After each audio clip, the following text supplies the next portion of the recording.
एक नगर में एक युवक रहता था। वह बरसों से जमकर मेहनत करता आ रहा था।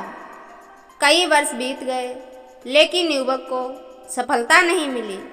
इसी वजह से वह युवक काफ़ी निराश रहने लगा था। असफलता की वजह से नकारात्मक विचारों ने उस युवक को अपनी गिरफ्त में ले लिया। वह अपने जीवन से इस कदर निराश हो गया कि उस युवक ने आत्महत्या करने का विचार बना लिया। वह आत्महत्या करने के लिए जंगल में जा रहा था। जंगल में अचानक से उसकी मुलाकात एक संत से हुई।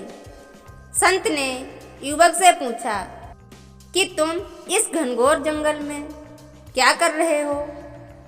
युवक ने जवाब दिया कि मैं अपने जीवन में संघर्ष कर कर के थक चुका हूँ। अब मैं आत्महत्या करने जा रहा हूँ। संत ने युवक से पूछा, तुम कितने दिनों से संघर्ष कर रहे हो? युवक ने जवाब दिया कि मुझे कई सालों के संघर्ष के बावजूद भी नौकरी नहीं मिली।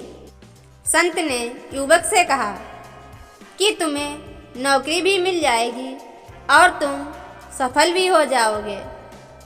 इसके लिए तुम्हें निराश होने की ज़रूरत नहीं, बल्कि और मेहनत करने की ज़रूरत है।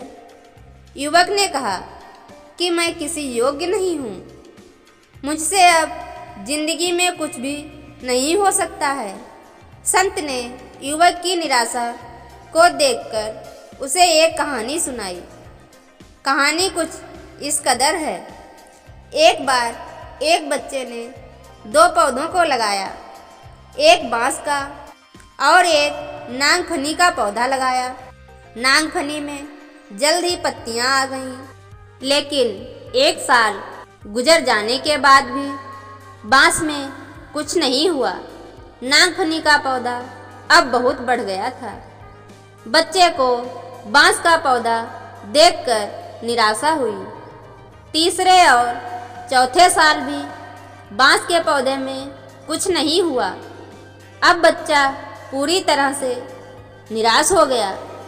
लेकिन कुछ दिन बाद बांस के पौधे में अंकुर फूटे और देखते ही देखते बांस का पौधा बहुत बड़ा हो गया।